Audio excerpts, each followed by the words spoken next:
In California, the worst measles outbreak in 15 years is spreading. The virus is roaring back into the headlines tonight. An outbreak somehow traced to someone who had probably caught measles abroad visited Disneyland and may have sneezed. Measles on the march in America. This outbreak is showing no signs of letting up. There are already more cases this year than there were. The number tripled to 644 measles cases reported in 27 states. And I mean, is this all basically because of the anti-vaccination movement, because parents aren't vaccinating their kids? Yeah, you know, I think so. A bill that would ban exemptions from childhood vaccines is advancing through the California legislature. We are authoring legislation that will abolish the personal belief exemption. I think you're starting to see why it is that mandates are so important. There has been some inaccurate information circulating about vaccines, mostly stemming from a British study linking vaccines to autism. We still continue to hear that vaccine caused autism, even though that's been debunked. Repeatedly and thoroughly debunked. You may have heard vaccination causes autism in 1 out of 110 children. Fuck that. Total bullshit. It doesn't. The bill requiring children to be vaccinated has passed with bipartisan support. Every child must meet immunization standards before joining public schools, private schools, and daycares. I would strongly encourage everybody, look at the science, look at the facts. CDC, the Center for Disease Control, can give you good information. Get your children vaccinated.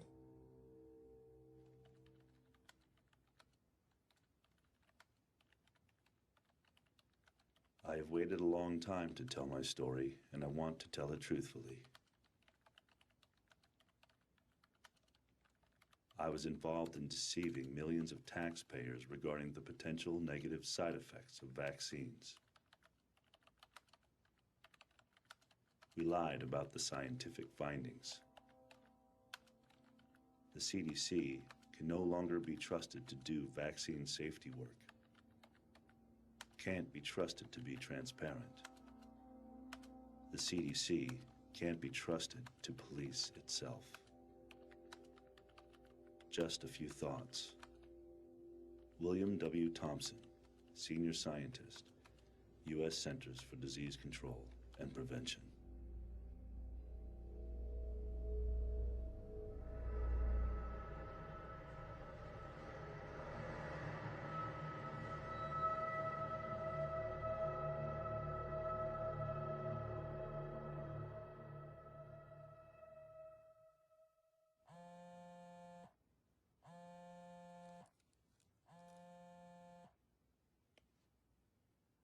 Hello? I was sitting at my desk where I teach at Simpson University. My phone rings, and it's Dr. William Thompson. Brian, you and I don't know each other very well. I don't know how this is all going to play out. You have a son with autism, and I have great shame now when I meet families with kids with autism, because I have been part of the problem. My son, Stephen, was born in February of 1998. Steve, what does the cow say? Tweet, tweet. Doggy. Doggy. 2 weeks after his 15-month vaccines, then he lost all language.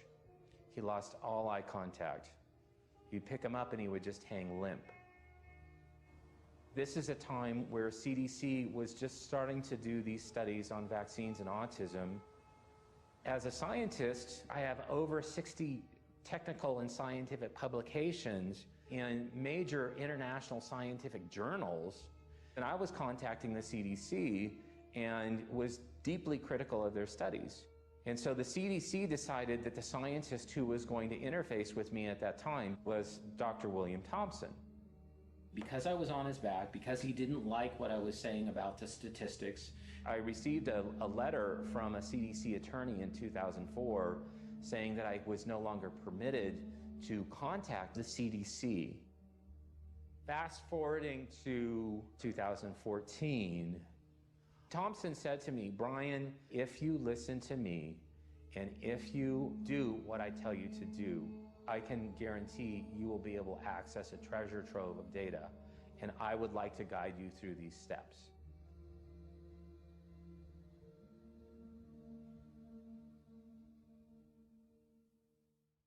So I want to be a resource. I want to be valuable to you. I want you to have someone in the system?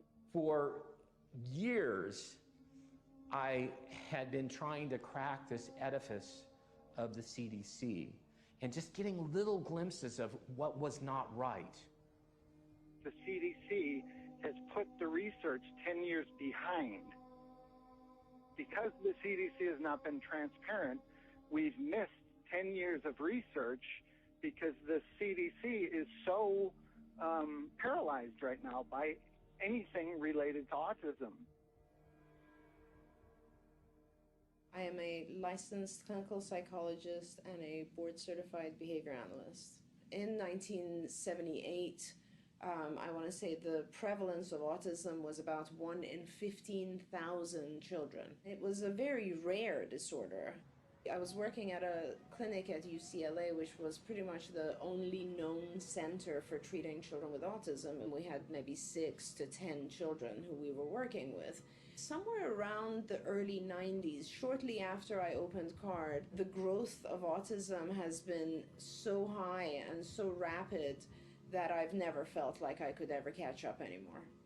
From an official diagnostic perspective, the way that we define autism, we were looking at deficits in 2 areas. The first is social communication and social interaction. And in that area, we require 3 specific symptoms to be present. Symptoms such as no social emotional reciprocity, no non-verbal communication, that means eye contact, for instance, or no development of relationships. The second required area of deficit is the presence of stereotypic, repetitive, restricted behaviors. And these are things like hand flapping, body rocking, insistence on routines being the same. One of the new additions is the presence of a sensory dysregulation. If a child has an inability to sense things correctly, not necessarily hearing things the way we do, that could be classified as a symptom of autism. So if you have 5 symptoms, 2 in the area of repetitive behaviors and 3 in the area of social communication deficit, then you will get a classification of what's called autism spectrum disorder, ASD. We begin, though, as always, keeping them honest. Breaking news tonight, just hours ago, the British medical journal BMJ did something extremely rare for a scientific journal. It accused a researcher, Andrew Wakefield, of outright fraud. I got a call on the 19th of May 1995 from a mother telling me the story of her child, his regression into autism following a vaccine. And I said, how can I help you? I know nothing about autism. You've come through to the wrong number. And she said, no, doctor, my child has terrible gastrointestinal issues and no one will take them seriously. I was an academic gastroenterologist doing research with a particular interest in Crohn's disease and ulcerative colitis, inflammatory bowel disease. I knew nothing whatsoever about autism. When I was at medical school, it was so rare, we weren't taught about it. We heard a succession of stories which were very, very similar. Medicine is about pattern recognition, and there was a clear pattern emerging. So we decided, a group of us, including the world's leading pediatric gastroenterologists at the time, led by Professor John Walker-Smith, decided that these children merited thorough investigation. Well, Dr. Wakefield has been shown used absolutely fraudulent data. He created a fake paper. The journal allowed it to run. All the other studies were done, showed no connection whatsoever, again and again and again. So it's an absolute lie that has killed thousands of kids. And what we discovered and reported for the first time was this link between what appeared to be a novel type of intestinal inflammation and autistic regression in previously developmentally normal children. And among those, the majority had regressed into autism, according to their parents, following the measles, mumps, rubella vaccine. It wasn't our place to censor their story because it may be uncomfortable for public health. Our job was to report that story accurately in order that it might lead to further investigation. And the paper explicitly said, this paper does not prove an association between MMR vaccine and the syndrome described. more work is needed to resolve this issue. That was the conclusion of the paper.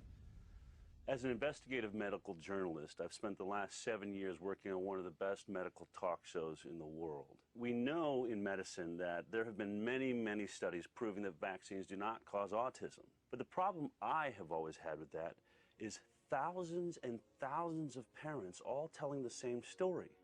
My child got a vaccine, usually the MMR vaccine, and then that night or the next day broke out in a fever. And then when they came out of the fever, lost speech, lost the ability to walk, basically regressed into what we know as autism and never came back. Doctors used to be told to listen to their patient. That was the cornerstone of medicine as we know it. But something's changed recently where the patient doesn't know what they're talking about. And these parents, with their story of their children, have just been written off as though they have no idea what's really going on with their child. I have 2 kids. And anyone that has children knows that when we first have babies, we are overly sensitive to every little hiccup, every cough, every sniffle. So to say that a parent was just unaware that their child had issues, and suddenly they realized that 1 year later that, oh, they have autism, that doesn't make sense to me. And so I wanted to look into this story and find out, what is this disconnect between medicine, science, and real parents?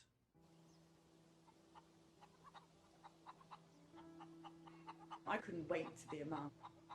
I remember specifically, before we even got married, talking about how important children would be in our lives. I wanted a daughter first, then I wanted a son, and we were planning on having 4 children. We were going to be the most perfect parents that we could be. Bella was born, and that was a wonderful experience. Bella was just this angelic, perfect child. She hit all her milestones. I got pregnant with Billy quite quickly. Bella, say hello to Billy. Hello. We've now got a beautiful girl and a beautiful boy. And life was just amazing. So at 2, 4 and 6 months, Billy had his normal baby vaccines. A little bit snivelly, chesty, coldy after maybe the last one. So me, in my perfect mother mode, rushed to the doctor. Is he okay? Do I need to give him anything? Yes, you need to give him antibiotics, just to make sure there's not an infection in there. It didn't clear up. Rushing back to the doctor, we need more antibiotics. Let's just keep this going in him. And I remember my mother calling me out. My mother's a sort of homeopathic hippie. And calling me out saying, what do you do? You're chucking loads of antibiotics down your son. For what? And I remember saying to her, Mum, with all due respect, you're an artist and they're doctors, so they know best. He was due his MMR vaccination at 12 months. So the morning, exactly to the day, my friend, she said to me, listen, I've heard that there may be a problem with this vaccine we're about to take Billy for, the MMR. And I said, Liz, are you crazy? What is the matter with you?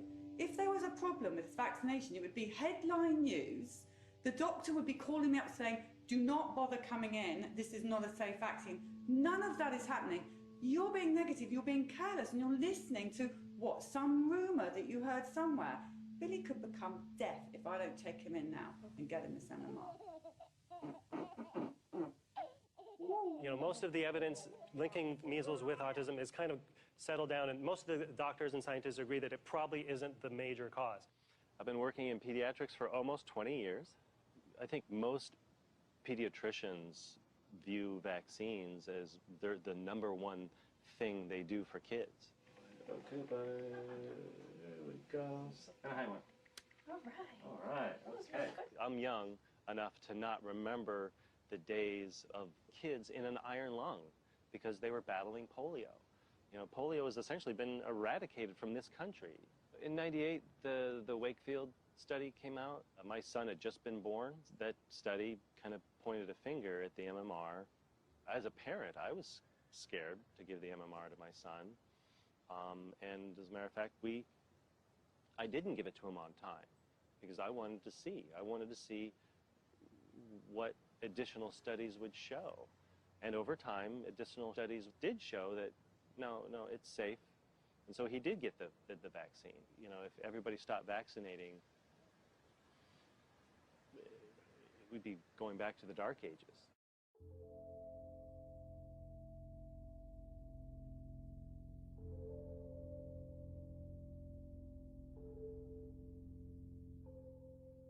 When a CDC scientist who'd been there at that time 17 years tells you this is how you access data, it didn't take me very long to realize, oh, I better do what he says because he knows what he's talking about. I just want to tell you one thing.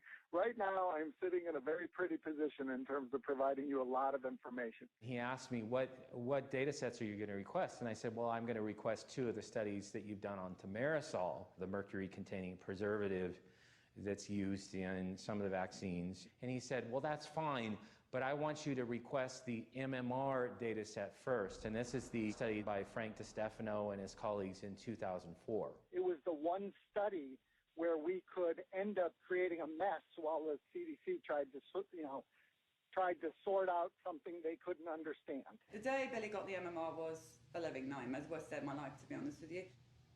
I came in and I saw him lying in his cot, listless. He started this uncontrollable shaking. Imagine coming out of a frozen pond. His eyes were doing this and he was shaking like this. And I remember she grasped him and held him really tight to her chest. There's immediate fear in John and there's immediate, Mummy, this is not going to happen. I don't know what is wrong with you, but this is not going to happen.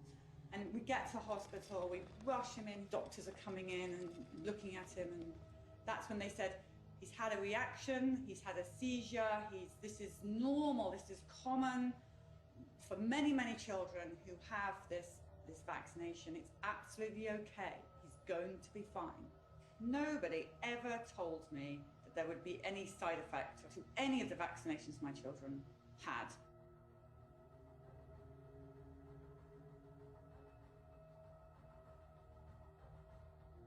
Following his febrile convulsion that he had the same day of the MMR, we were told to take him home. He slept in the bed with us for the night. He seemed just very, very sleepy. In fact, he didn't really ever wake up to the Billy that we had before. For me, it became really necessary to start looking at what types of medical issues are these children going through? What are the other factors that have affected them, that have brought them to this level of symptomology that we call autism? This is now probably the mid-90s. I came to notice that there was a very high use of antibiotics amongst these children, but B, what became pretty interesting was seeing the number of families who were reporting that their child had a regressive type of behavior occur right after their vaccinations. A lot of these parents were showing me footage of their children who had been completely developing normally until 18 months, and then all of a sudden post-vaccination had developed incredible regression. Children who had speech anywhere close to 50 to 100 words and had completely lost all of their words. Children who were extremely attached and interactive with their parents and had suddenly become isolated, no longer responding to their own name. And this was all happening right after their MMR vaccines.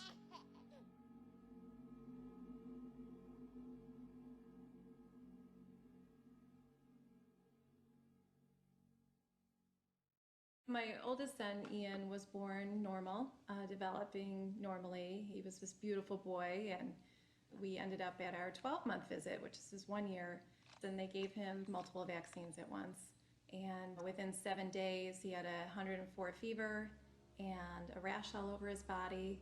He had previously been noted in our videos, home videos, that he was walking and actually running at that point.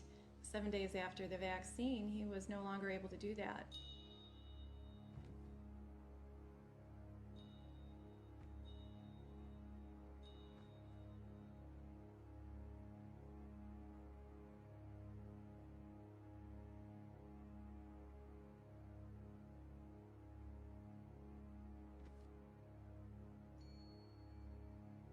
He was falling down.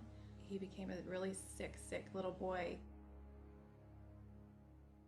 So the question for those of us investigating autism is age of exposure to MMR a risk for autism?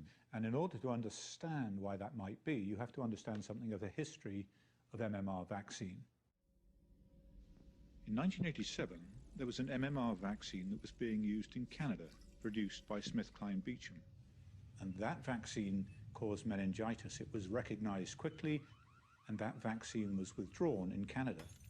However, in the same month that it was withdrawn in Ontario, it was licensed in the UK. The name was simply changed from Trivirix to Pluzarix. In the UK, it was used for 4 years, and likewise, it caused meningitis and had to be rapidly withdrawn. There was a public outcry. There was an acute loss of confidence by the public in vaccine policymakers, and the vaccine should, at that point, have been destroyed. It wasn't. It was then shipped to developing countries like Brazil, where it was used in a mass vaccination campaign. And there was an epidemic of meningitis, which was entirely predictable.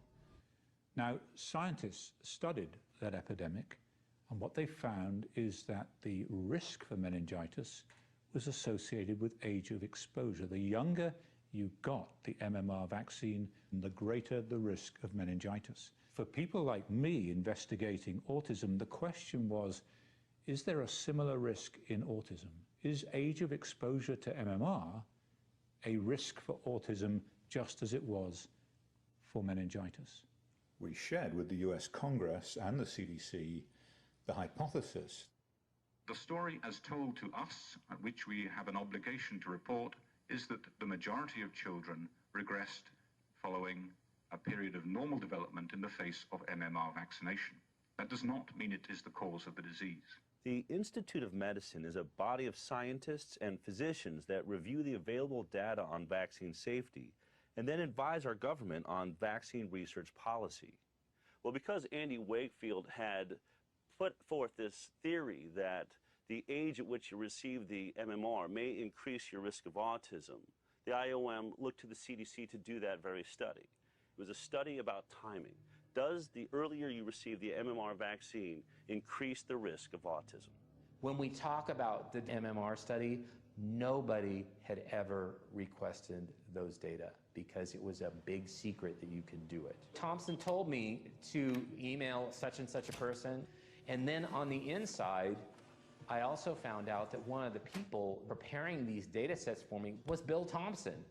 They don't really want people to know that this data exists. Again, you know, I just can't believe we actually got you that data.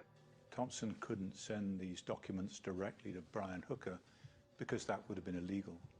What Thompson identified was a legal loophole that is referred to as a citizen's request. That allowed Thompson to deliver to Brian Hooker potentially classified information in a legal way.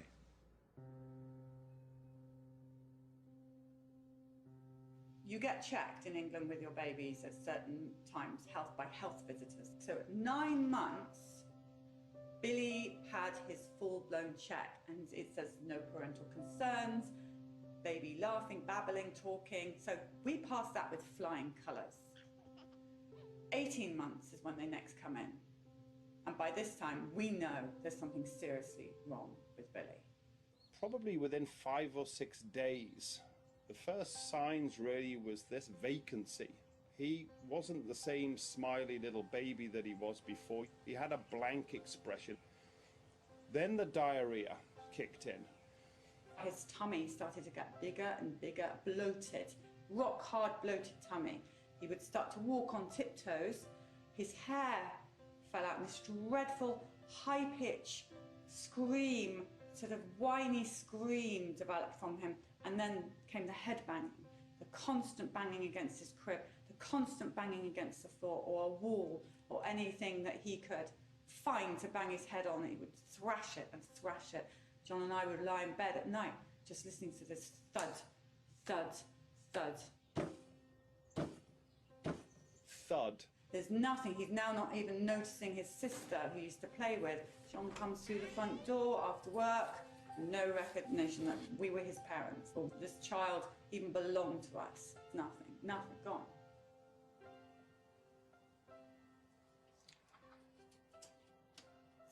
I mean, that was the time where our boy changed from what he was to a real tragic, tragic case of a child who regressed into this autistic state and lost everything. Lost everything.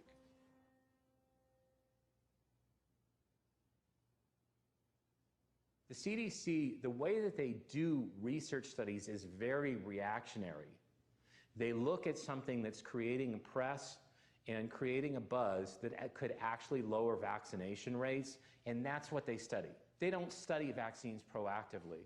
So if Andy had never done his original study, gotten that published in The Lancet, would have never created the uproar that rightfully it should have created, then the CDC would have never studied this. The press conference for the Lancet paper was called by the Dean of the medical school, who was the chairman of the media committee.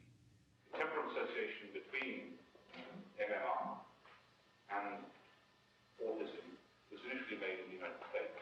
I had done an extensive research into measles vaccine safety and MMR vaccine safety in the pre-licensing phase. In other words, what safety studies had been done before these vaccines were put onto the market and into children.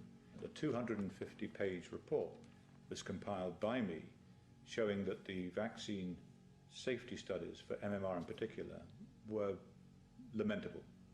They were lamentable. There are many, many assumptions had been made about the safety of this vaccine, and there had been problems which had been airbrushed. So I wrote to my colleagues and the Dean, and I said, going forward, there are going to be questions about what parents should do next. I cannot, in due conscience, support the continued use of the MMR vaccine, having done this research. I said I will continue to vigorously support the use of the single vaccine, but can no longer support the use of the triple MMR vaccine. So the Dean, as chairman of that committee, had three choices. He could have not had a press conference. He could have banned me from the press conference. Or when the question came up, as inevitably it would, what do parents do next about vaccinating their children? He knew what my response would be. He could deflect the question to someone else. When the question came up on the day, he directed it straight to me. To assure you, we are not at all accepting the need for measles vaccination, but we are all agreed on it. That is important. All I recommended at that press conference was that parents opt for the use of the single vaccines, single measles, single mumps, single rubella, until the issue had been resolved scientifically.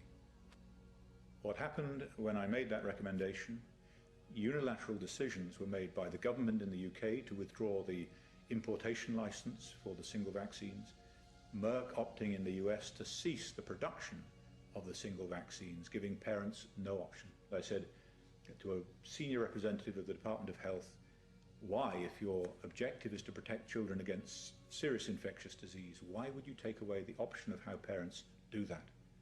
And she said, because if we allowed parents the choice of single vaccines, it would destroy our MMR program. In other words, the concern was for the protection of the program over and above the protection of children. No one's career has ever been advanced in the medical industrial complex by being outwardly and openly critical of the vaccine industry. I'm Mark Blaxell, father of a daughter diagnosed with autism back in 1998. I've written 2 books that have come out of the autism movement, have been projected into autism advocacy ever since. Michaela was born typical, everything was fine, was developing normally through her first birthday. We have vivid memories of early language, joint attention, lots of play. She was adorable, beautiful, cute. And then somewhere in the months after, she began to slip away and she lost language and she began to retreat into a world of her own. And at 2 years, 9 months, we got a formal diagnosis of full syndrome autism. It was a hopeless, pessimistic future that was laid out in front of us. She was going to be disabled for the rest of her life, likely to be non-vocal in an institution, and that the best thing we could do was to accept the inevitable. Part of the story we heard from the Harvard experts was autism was genetic. It was low and relatively constant prevalence. The more I learned, the more clear it was that that whole orthodox view was false, completely false. Revolutions only happen in science when there is an anomaly that the old orthodoxy can't explain. With autism, the anomaly was the explosion in cases, which meant that what people were trying to describe as a genetic, neurologically based condition couldn't be genetic. It could only be environmental. It could only be some set of things that had happened to children. And you had to ask the question, what might it have been? One of my personal training clients was the director of programs for LWT, London Weekend Television. And this guy said, why don't you do a program, and people out there there may be someone out there with this condition. He said, this is going to be an unbelievable story. So we've got nothing to lose. Right now, this child is either going to kill himself because he's going to smash his head to pieces, or we are going to go insane because everybody here is miserable. And that program was aired, and we received 250,000 email hits. Computers were kind of new then, the whole internet computer thing. Ours crashed. We'd set up a Billy Tommy website just in case one person might be able to help us. Crashed. The television station's computers crashed. They had never seen anything like this before. The parents had exactly the same story as us. Antibiotics, some with chickenpox, a lot. Vaccine, bang, the symptoms are all the same. The diarrhea, the constipation, the high-pitched scream, the banging of the head. We've all lived through it. It's the same story. And it was Polly's idea to put all of this stuff together in a magazine called Autism File. Let's all ask the questions and maybe someone can help. These questions from these parents were not being answered by the doctors that they went to see. They came to us out of desperation, and we had 45,000 subscribers within 4 months. When I originally got the MMR autism data, I came up with my own analysis plan, and I stepped through logically and systematically how the data should have been approached. I looked first of all at males versus females. Then I looked at black males. The relative risk of them receiving an autism diagnosis was astronomical, and it was highly statistically significant. I really had to scratch my head and say, I know nothing about the MMR vaccine. And so that's when I originally called Andy. Wow. Really? After everything that had happened, everything we'd all been through, everything that the families had suffered for the last 15 years, and the CDC had known all along there was this MMR autism risk. As I started to divulge more of the conversations, then I think it really hit him that this was a major crack in the wall of the CDC.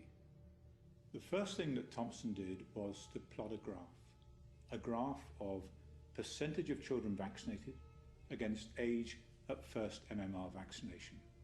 The children with autism are represented by the pink line, the children without autism by the blue line. Now, if there's no link between early MMR and autism, those two lines should track together, whatever the age at first MMR. Now, they do track together until they get to 15 months. Then they separate, and they continue to separate thereafter. This was their first indication that MMR vaccine was causing autism. And that finding alone rocked Thompson back on his heels. This was a huge issue for Andy. So I said to Brian, are you recording these conversations? Recording phone conversations was not really palatable to me. It almost seemed cruel. Whistleblowers can disappear as easily as they came. They're like a fish on a hook. And your job is to get them into the boat.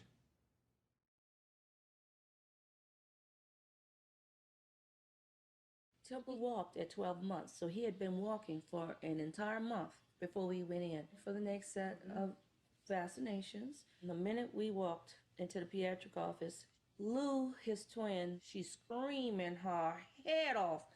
I mean, she knows what's going on. She doesn't want the doctor touching her. I look up, and there she's got the shots lined up. 3 for him, 3 for her. By the second shot, Lucinda had flipped herself over, so I had to stop looking at what I was doing, unstrap her, get her out. Well, the minute I get her out and I calm her down a little bit and I look over, he's screaming. I look at the shots and I notice that one of hers was gone. There are only 2 shots left for her. And I asked the nurse practitioner, I said, what happened to that other shot? She says, oh my goodness, I gave it to him. I said, which one was it?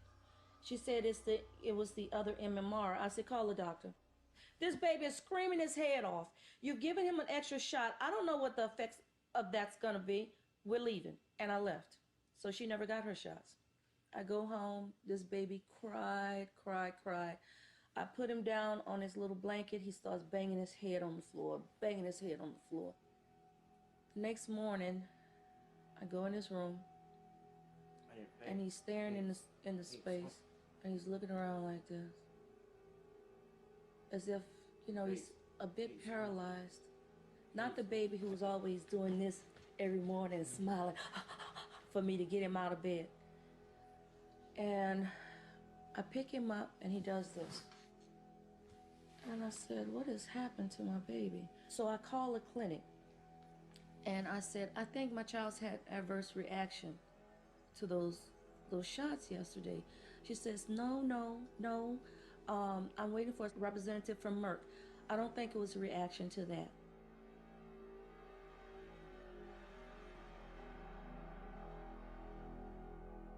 Bill Thompson looked at African Americans.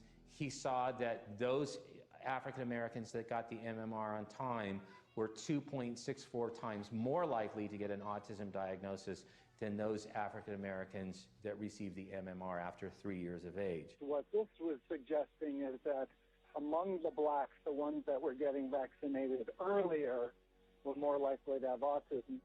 At that point, the group of researchers that was working on this particular study, they were having weekly meetings. Colleen Boyle, who was the head of developmental disabilities branch, and Marshalyn Jurgen Alsop, who was one of Thompson's direct supervisors, Frank DiStefano, who was the head of the immunization safety office, and then a postdoctoral research associate named Tanya Bassin.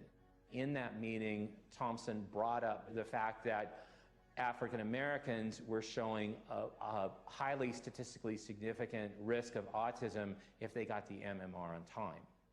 What is said in these closed door meetings? I mean, do people say, oh, well, this is unacceptable, or is it just, do they always say, oh, this can't be right, or? I'm not going to lie, but I also don't want to say things to you right now that aren't some written form. Right. The analysis regarding the African Americans was the 8 on the Richter scale earthquake that just shook through the CDC. I take him to see the pediatrician that I know. And she looks at me, she closes the door, and she whispers, she says, Sheila, I believe he has autism. I said, what? Like Rain Man? She says something like that. I'm gonna refer you out to a neurologist. And we go see the neurologist the next week. He says he has every classical symptom of autism. I do not believe this. I was angry. When he was explaining to me what Canner's autism is, he told me he was born that way. I said, no, he wasn't. Clearly there was a very high risk of autism in African American children. But here's the thing. We know that autism is 4 times more common in boys. And so to see that effect mirrored in the African American children was a compelling finding. When I looked at African American males only, the relative risk was 3.36. It just blew my mind. And that's when I wanted to call Bill Thompson on the phone. And his statement to me was, oh, you found it. It appears in the final publication is that race in general is downplayed. Of course it is.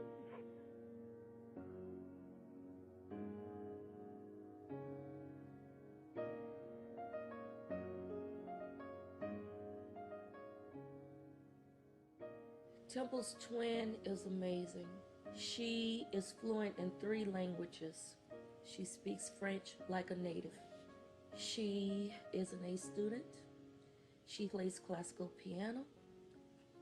With all of the guilt that I feel from that day, one of the best decisions I made for her was to walk out of that office without her being vaccinated. At the end of this journey, I don't want to be one of those mothers standing there saying what I wish I would have, could have, should have done. I want to be able to say, I gave it everything that I had. I gave it my best shot. His twin is going into the 11th grade. And for someone who still can't manage to cross the street, now am I grateful he's here? You bet. I'm grateful my son lived. And I was so naive that he would live a fulfilling life. He would end up being a happy man, having a family. My dreams for him. And every year that goes by, the older my son gets, the further that dream seems to be. All about vaccines! So what do vaccines do? Vaccines build up your immune system and make you stronger to fight off disease. Are vaccines safe? Yes, studies involving millions of children have shown no connection between vaccines and autism. Stick to the schedule!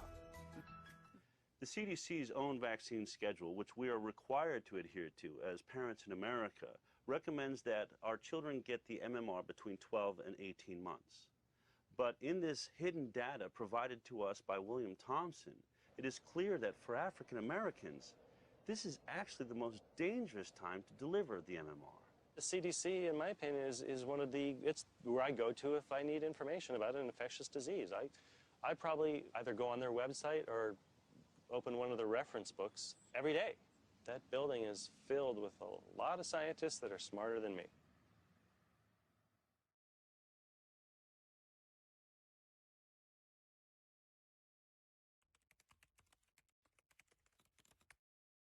The analysis plan is one of the most important parts of a scientific study.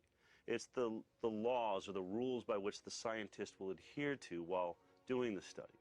And this analysis plan is put together by the scientists themselves. Sometimes their superiors weigh in. But once they've locked that analysis plan, they've said this is how we're going to use the data. And you can't deviate from that analysis plan, or you're at risk of fraud, scientific fraud. Did they deviate from the analysis plan after seeing something that they didn't like? If they did, we have a real problem. Thompson not only played a major role in developing the analysis plan, he was the numbers guy.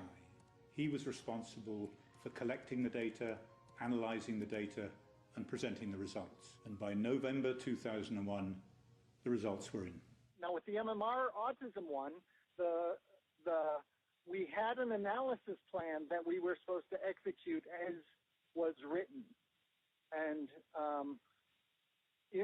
I'm going to be sharing these draft analysis plans that we had, and you can see whether we did what we said we're going to do. That analysis plan had been agreed upon not only by the co-authors, but also CDC superiors. In order to conceal the effect of the MMR, what they had to do was to reduce the number of children in the study in order to reduce what is referred to as the statistical power. That is, the ability of the study to detect a difference if one genuinely exists.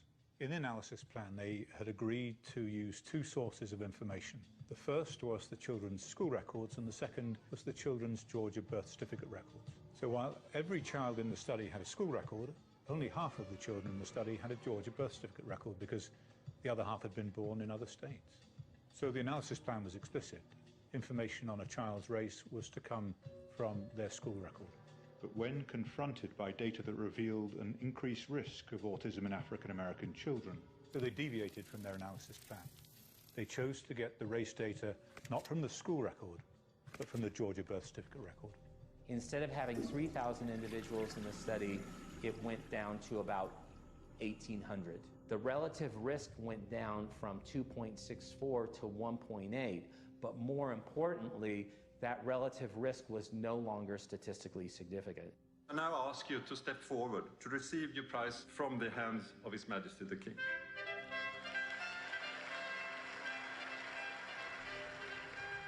I am Luc Montagnier, MD.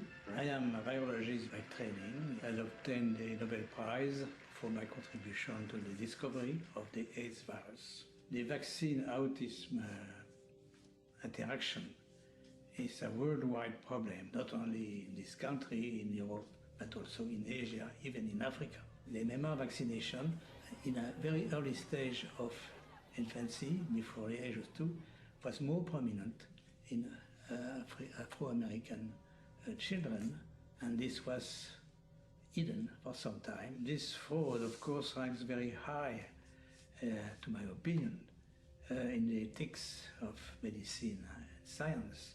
CDC in the past has done a very important work on the discovery of AIDS, so I'm very disappointed to see a different situation with CDC dealing with autism.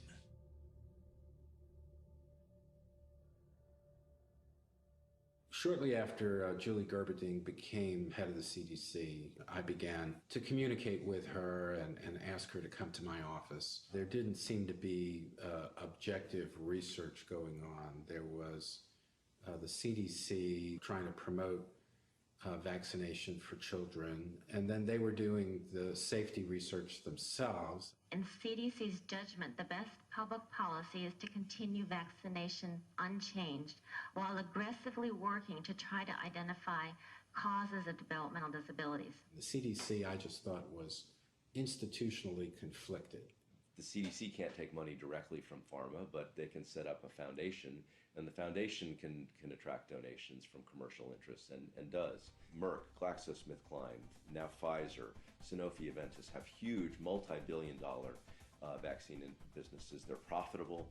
They've grown because some of these new high-tech vaccines that are patented, that are high-priced, get protected by this little cocoon of regulatory capture in HHS, and are guaranteed multi-billion-dollar franchises. When I was working at Merck, I was a sales rep for Vioxx. The whole scandal started when it was discovered that Merck had manipulated data and covered up the fact that Vioxx actually caused twice the amount of heart attacks and strokes than the placebo.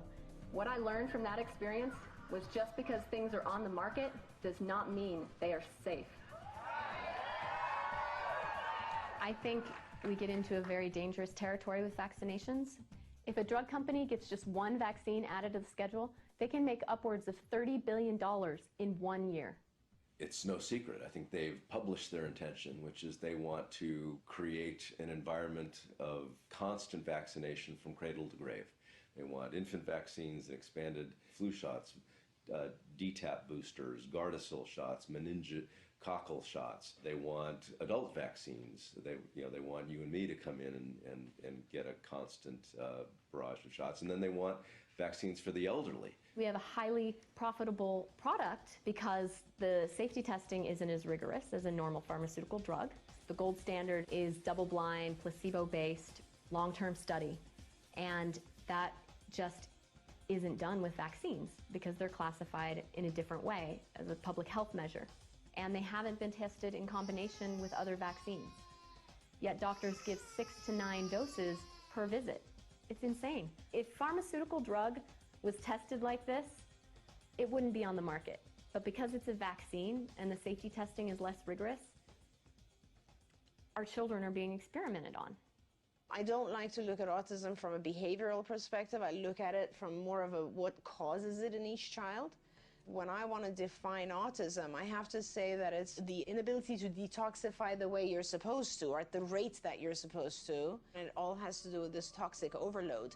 These children are not detoxifying from the vaccinations. Same thing with GMO products.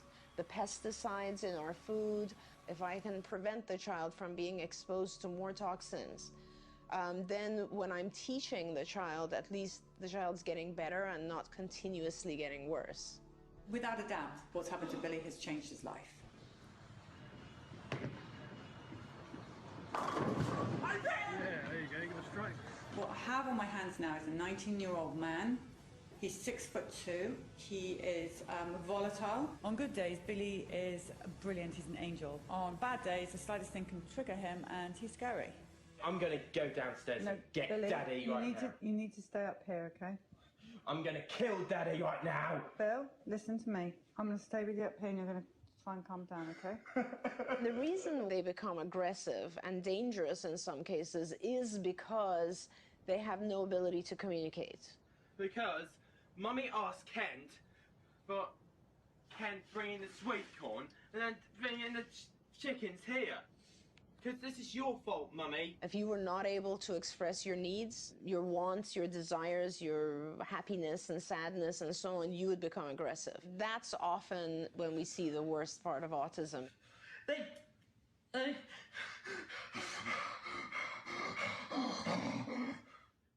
We had to occupy his room and use his video player. And of course, that is a massive intrusion in his space, and he got very upset. Where else in this house can we play a video? Remember? Listen, Bill. Push the stress level, Philly. Bill, don't touch Danny. Out there, there's millions of me's, there's millions of polytomies with vaccine-damaged children. I am telling you this because I do not want you to live the life that I've led. I do not want you to go through the pain. I do not want to see you suffer or your family suffer. That is why I'm telling you. I have no other reason to tell you about it. It's not my concern. My kid's already damaged.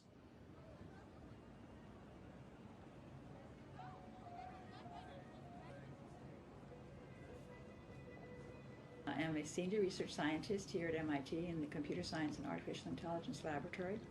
I have a bachelor's degree in biology from MIT, and I have MSEE and PhD degrees also from MIT in electrical engineering and computer science.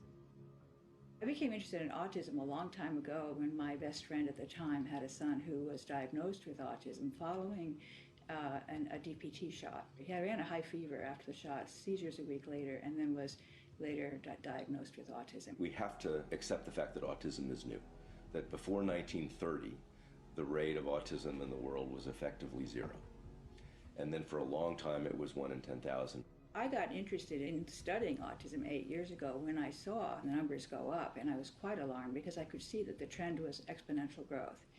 And exponential growth is extremely scary. Since really the mid to late 80s, we've gone from this low prevalence environment to a rate of increase where the trend is still vertical. We have not seen a flattening in trend. It's every couple of years, the CDC provides a number of what percentage of the kids are diagnosed with autism. And you've got the dots going all the way back to 1975. You draw the line, it is a perfect exponential curve. If we assume that things are going to continue as they have for the past 30 years into the future, we can predict that by 2032, 80% of the boys born will end up on the autism spectrum. Half the children, 80% of the boys.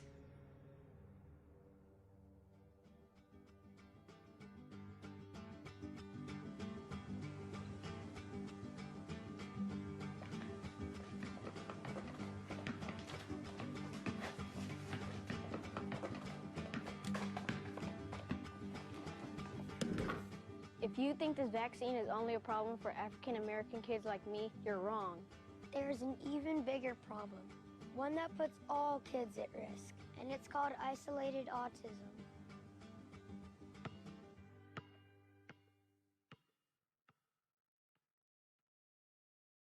When the CDC researchers set out to do the study, they asked themselves the question, if early MMR vaccine causes autism, in which children would we be most likely to find this effect? Their answer is children with no developmental concerns for the first year of life, children who were perfectly healthy until they received their MMR vaccine. They called this group isolated autism. Now, this does not refer to an isolated case of autism or an isolated group with autism. They isolated autism out. These were children who had no comorbid conditions apart from their autism.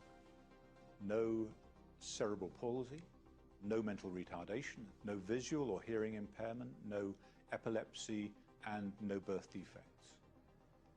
This risk group includes essentially every healthy child in the world.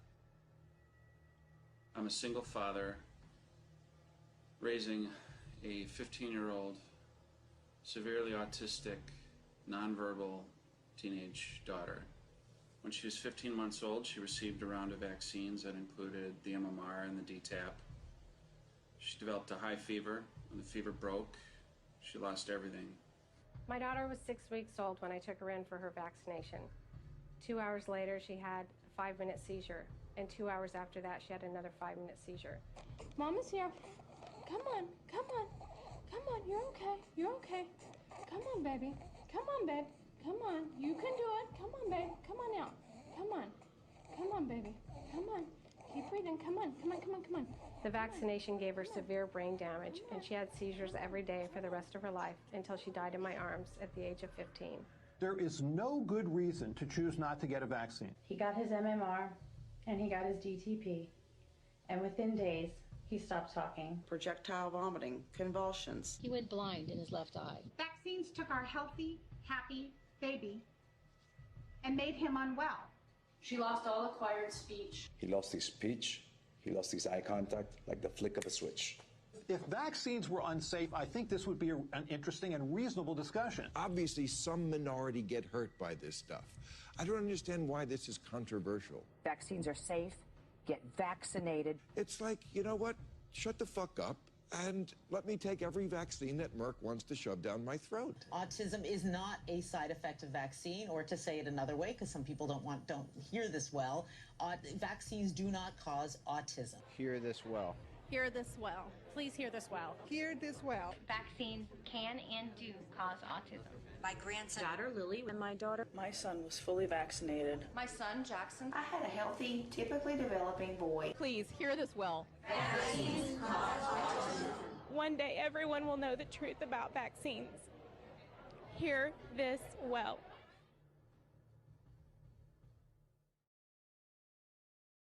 I actually think the most interesting results are the elevated ones for the isolated, ones that don't have other comorbid conditions. The effect is where you would think it would happen. In isolated autism, he saw a very, very strong effect specific to those kids that got the MMR on time. When Bill Thompson ran those numbers, he saw an astronomical effect. Some of the numbers were actually, the relative risks were as high as 7 or 8 times higher with these kids that were diagnosed with just isolated autism, no other diagnosis, versus those controls. Isolated autism is confusing because it sounds small, but it really is a big problem. Because all healthy children, no matter what race, are at risk. For example, my sister's 18 months old and she's supposed to get her MMR shot right now. But if she does, she's 7 times more likely to get autism than if my parents wait until after 3 years old. So I hope my parents don't do it. Here's what's really scary. When we look at isolated autism, we see that there's a up to 7-fold increase in the incidence of autism between those that received the vaccine between 12 and 18 months versus those that got it after 3 years old. But let's be perfectly clear. Every child in this study had received the MMR vaccine. What would the numbers be if you compared children who got the vaccine between 12 and 18 months versus children that never got the vaccine at all? This is often referred to as the vax versus unvax study, and the CDC refuses to do this study, even though every drug that we take has been through this exact study. There's a group who take the drug, and then they compare it with a group that do not take the drug, and they see, are there more side effects and complications with the group that takes the drug? So why does the CDC refuse to do the vax versus unvax study? Probably because when we look at the results of this study, we realize that the risk would be astronomical and is likely to be one of the major reasons we're seeing this skyrocketing increase of autism worldwide. Just like the African American children, they went into the room and they sliced and diced the data in an effort to get rid of that effect. So this is Colleen Boyle's meeting notes, how they plan to present the data by these age groups. That after the fact, when the data are in, she writes reformat, and then she puts in new age groups. Even this failed to achieve the desired effect, since in the end they simply omitted the relevant findings from the paper altogether. I was just looking at that, I'm like, oh my God, I cannot believe we did what we did. But we did. Yeah. So it's all there. It's all there. And you in the health field, you who run our health agencies in this country who are sitting here today, you have an obligation to these kids that you just saw there to make sure that these studies are complete, thorough, so that everybody knows that we have all the facts, and you don't have that. One of the things we did, because this was such an important topic, was to have them be sworn in. So they were under oath. And if they were doctoring the results of a study and they did it deliberately, they committed a felony. It used to be 1 in 10,000, and now it's 1 in more than 250 kids that are being damaged in this country that are autistic. Now, those kids are going to grow up. They aren't going to die. It's not like a lot of diseases where they get infected and they drop dead. They're going to live to be 50, 60 years old. Now, who do you think is going to take care of them? It's going to be us, all of us, the taxpayers. And it's going to cost, I think, as you said, Ms. Maloney, trillions of dollars. So we can't let the pharmaceutical companies and our government cover this mess up today, because it ain't gonna go away.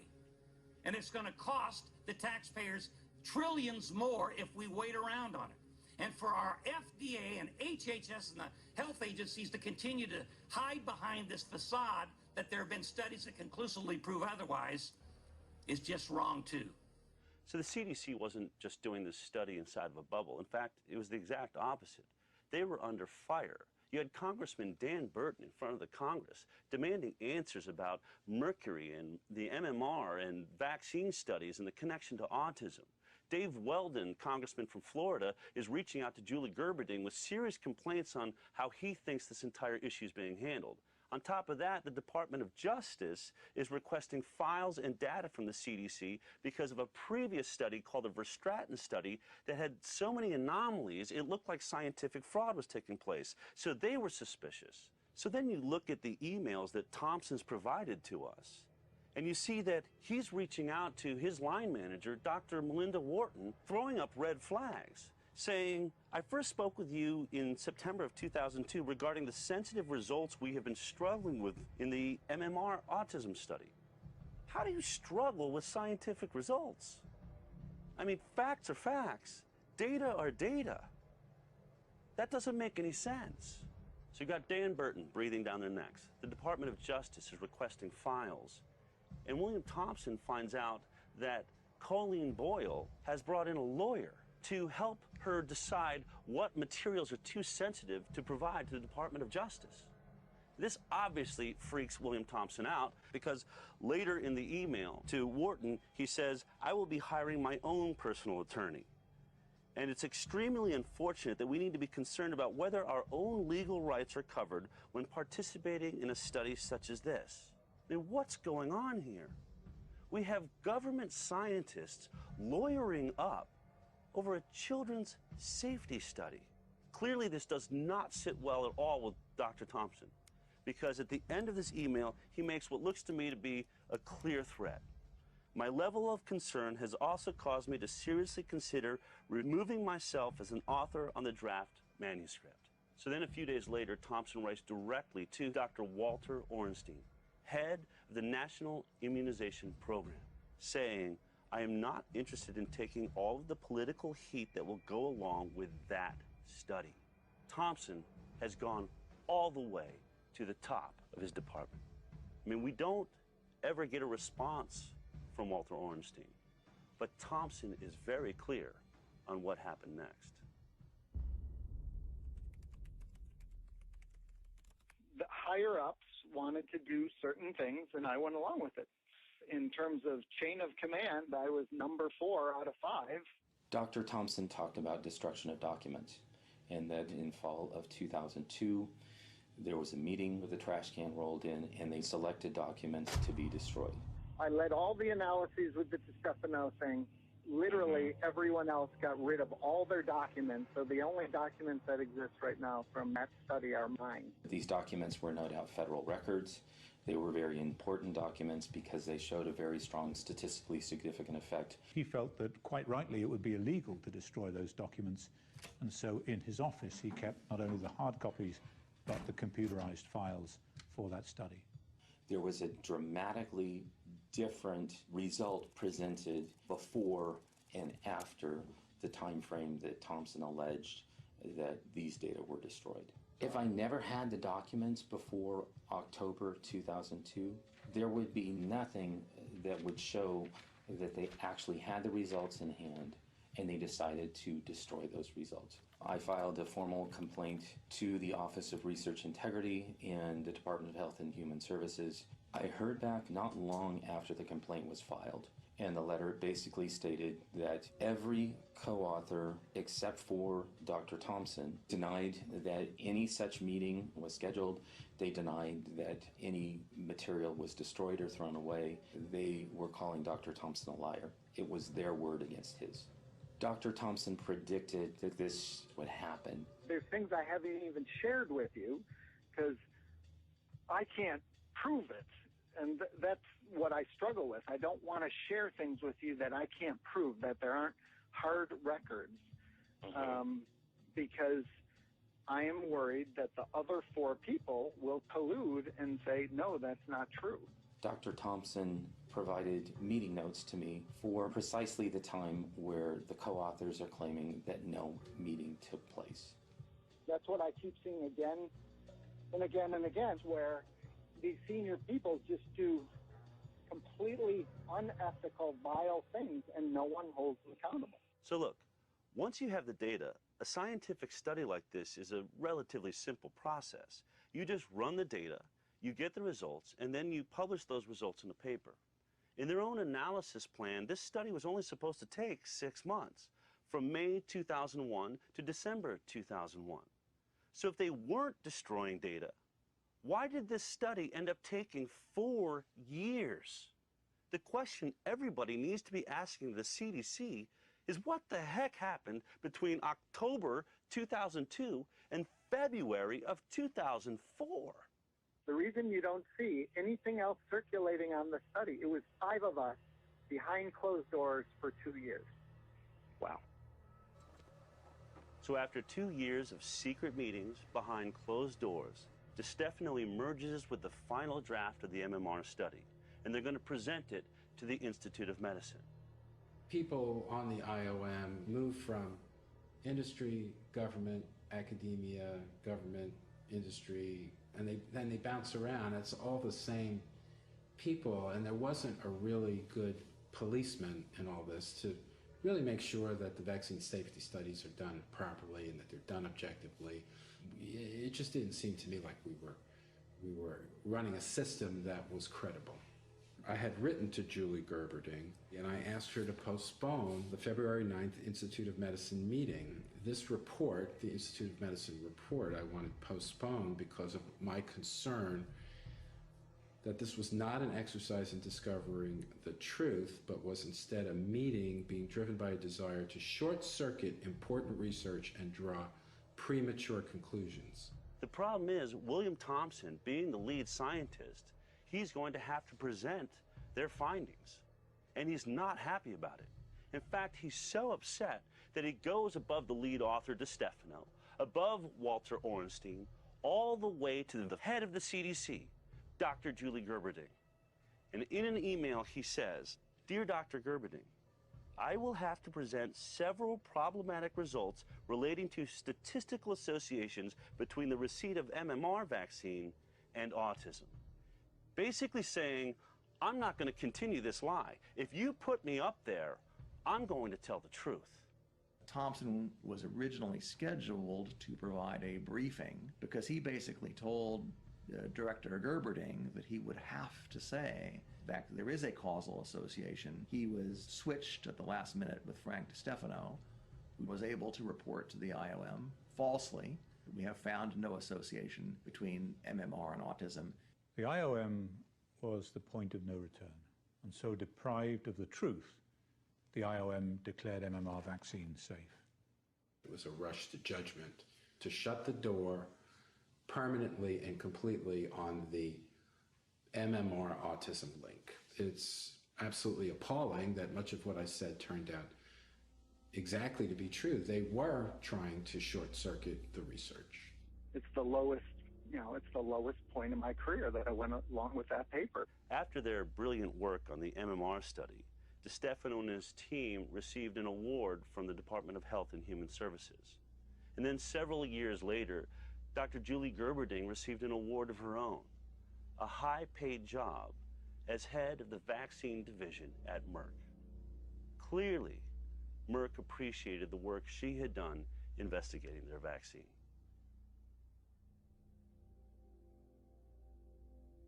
Just to let you know, I wrote a paper on my results on MMR. Yeah. And it will include something that I got from you. Brian was about to publish a paper using data that could only have come from an inside source at the CDC, a whistleblower. And from that point forward, William Thompson was a marked man.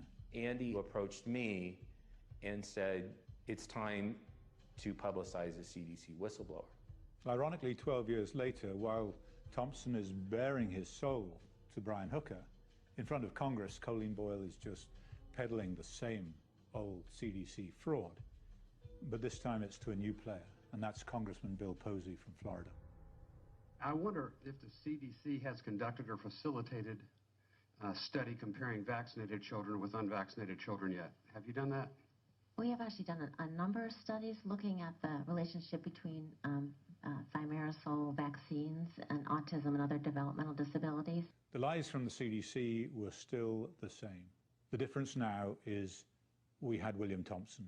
Vaccines and their components did not increase the risk for autism. My time's very limited here. So clearly, definitely, unequivocally, you have studied vaccinated versus unvaccinated. We have not studied vaccinated versus unvaccinated. Okay, actually, never mind. Just stop there. That was the meaning of my question. You wasted 2 minutes of my time. Brian had also submitted a related paper to a journal called Nature Neuroscience, and in that paper, he had specifically referred to an unnamed source at the CDC. And my worst fears were realized when a journalist from Nature Neuroscience contacted the CDC, contacted Walter Orenstein. The message went on to Frank DeStefano, who sent it out to the co-authors saying, keep your heads down, this may be coming your way. The fear was all of a sudden we'd be dredging the river for Bill Thompson. So I said to him, Brian, we've got to do three things. We have got to get Thompson a whistleblower lawyer, we've got to make sure that his documents are with Posey, and we've got to reveal his name. Whistleblowers are in danger only as long as the only people who know their identity are their enemies. Do vaccines cause autism? In the last 30 years, the childhood vaccine schedule has tripled, while the U.S. autism rate has skyrocketed from 1 in 10,000 to 1 in 50. Dozens of published research papers show that yes, vaccines and autism are linked. Yet the debate rages on in part because of the 1986 National Childhood Vaccine Injury Act, passed by Congress as a result of pharmaceutical lobbying. It shields drug companies from liability for injuries and deaths caused by the vaccines they manufacture. Vaccines that the federal government admits are unavoidably unsafe. Instead of suing the pharmaceutical company directly, parents are forced to petition the Department of Health and Human Services, and if federal health officials oppose compensation, the case is argued before a special master in the U.S. Claims Court. Many refer to this as vaccine court. Here are some shocking facts about the so-called vaccine court. Pharmaceutical companies do not have to participate in the proceedings at all. Taxpayers pay for all damages. The U.S. Department of Justice acts as the government's lawyer, with taxpayers footing the bill for their defense.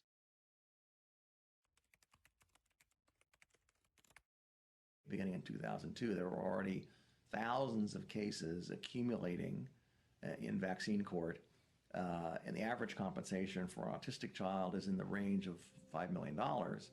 So just do the math. The government was facing several $100 billion, possibly $1 trillion in liability as the autism epidemic grew. They had to develop a fraudulent study that would exonerate MMR to deliberately defeat the cases in vaccine court to avoid paying the $1 trillion. So the thousands of autism petitioners were denied their fair day in court by a corrupt and deliberate obstruction of justice. It is one of the most unethical medical decisions of all time, because it was made with knowledge to sacrifice these children as a direct affront to the congressional mandate that they all be compensated.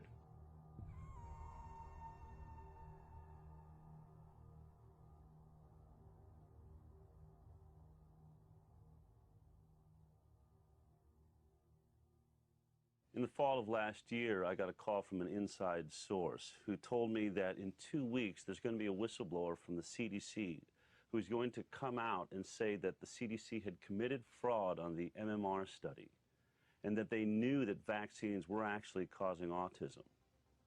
I mean, that's a huge story. Unfortunately, it was a story I would not be able to tell on a medical talk show because a lot of our funding was coming from the pharmaceutical industry. And we were also very good friends with the CDC, who had appeared on our show many, many times. But I knew that once this story broke, 2 weeks later, that the mainstream news media would pick it up. Fox would be on it, CNN would be on it, MSNBC. And we're talking about the biggest medical story in the last decade or two, at least. So that 2 weeks came. I saw the video that was posted by Andrew Wakefield and Brian Hooker, and I heard the words of William Thompson and his confession. Oh my God, I cannot believe we did what we did. But we did. It's all there. It's all there. And I watched the blogosphere go crazy. Tweets, Facebook, social media, everybody talking about it. But not one mainstream media source went anywhere near the story. In fact, on CNN, someone put the story up on iReport, and CNN took it down. And at that moment, I realized, wait a minute. Not only is my medical talk show being produced by the pharmaceutical industry, all of television is. We were never going to get this story. But we certainly did get a story. A highly contagious measles outbreak. Major outbreak. Measles outbreaks. Measles on the march in America. This outbreak is showing no signs of letting up. But in 2014, the number tripled to 644 measles cases reported in 27 states. It's really amazing to consider the number of cases of autism every year and to contrast that to, let's say, the number of children who acquired measles by going to Disneyland. It's a tiny number of children who acquired measles, and it's a vast number of children who are being diagnosed with autism every day. We don't know what causes autism. I mean, that's fair to say. We're not sure as a scientific community what causes autism, but we know that vaccines do not.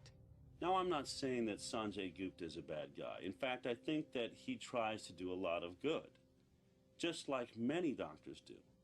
But if they're being lied to by the scientific body that provides them with their information, what happens to all of us? What happens if a good doctor sees the same data that I saw?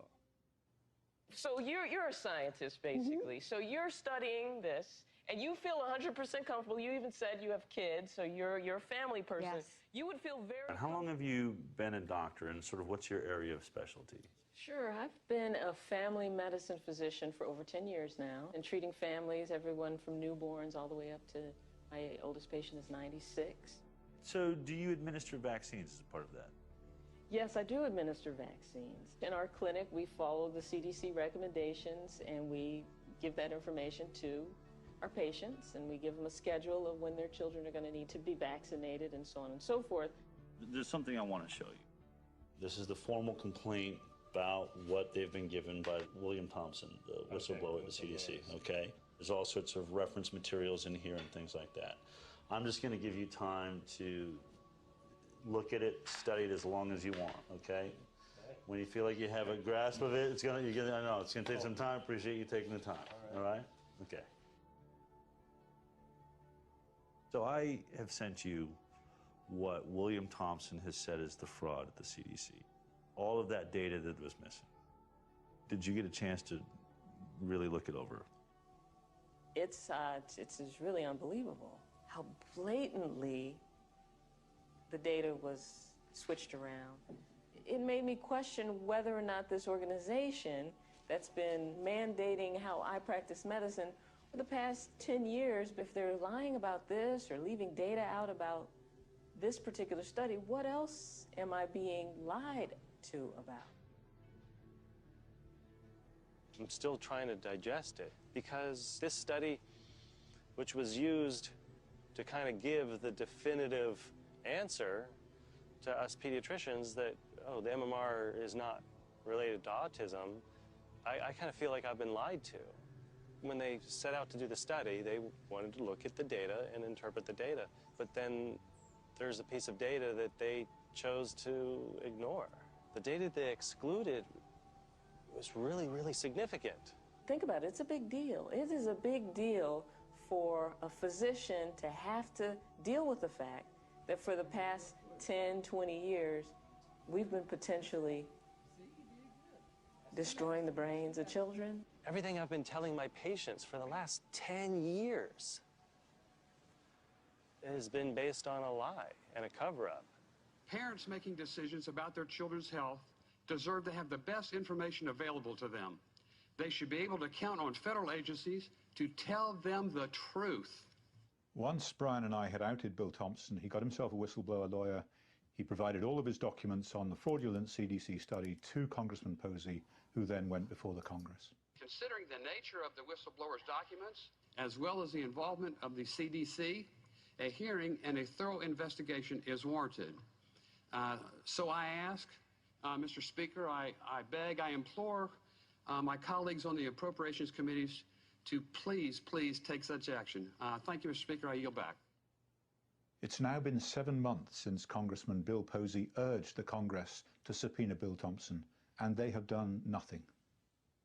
Bill Thompson wants to be subpoenaed by Congress. As a CDC employee from the federal government, he cannot speak voluntarily because of the threat of jail time. Absolutely, William Thompson needs to go before Congress. He needs to go before the whole nation. Everybody needs to see what he has to say. He needs to be deposed in front of a committee in Congress, and Julie Gerberding has to be brought in and deposed, because this is a very, very, very disturbing revelation. For this researcher to come forward and be saying now that they were indeed deliberately concealing critical information about an MMR autism link, horrible, horrible development. Deviation from an analysis plan, omission of crucial data, destruction of documents, obstruction of justice, misleading the Congress, grievous harm to innocent children. This has to be investigated. You and I are in agreement. Vaccine safety should not be in the CDC. Absolutely. You would end up with an agency like the National Transportation Safety Board. The next thing they need to do is somebody needs to reintroduce the Weldon-Maloney bill. It needs to be very, very quickly enacted, and you need to take all of the vaccine safety responsibilities out of the CDC. These children have been maimed by the actions of Colleen Boyle, Frank DeStefano, Marceline Jurgen Alsop, and Tanya Bassin. My son has been debilitated for 17 years. I think jail time is too good for these individuals who have perpetrated such fraud. The notion of vaccinating children, protecting children against serious infectious disease with vaccines that are safe and effective is laudable. You hear about measles outbreaks in Disneyland, and then they try and sell you MMR. We didn't see autism being reported as a consequence of the single vaccine, only of the triple vaccine. So my feeling is that we need to review vaccination policy across the board. But in the first instance, I do believe we can make the problem far less if we separate those vaccines out into their single measles, mumps, and rubella. I just cannot imagine what it will be like if we really do face a future in which half the children born end up on the autism spectrum. I mean, it will be so disruptive of the school system. There'll be so little money to be able to spend on the normal children to help them, to bring them up and to educate them. We're just going to have extremely sick children and parents that will be so distracted by the challenge of bringing up these children that are so sick that our society will not be able to focus on anything else. The implications of that for our country, for our competitiveness as a nation, for our economy are massive. They must know, and they do know, that there's a national emergency. I mean, this is going to be a complete catastrophe if we just let it happen. What will you say the next time a mother sitting there with her baby in their hands says, Dr. Rachel, is the MMR vaccine safe? I'm going to tell her. I'm going to say, you know, honestly, I'm not going to give the MMR vaccine to my babies, and here's why.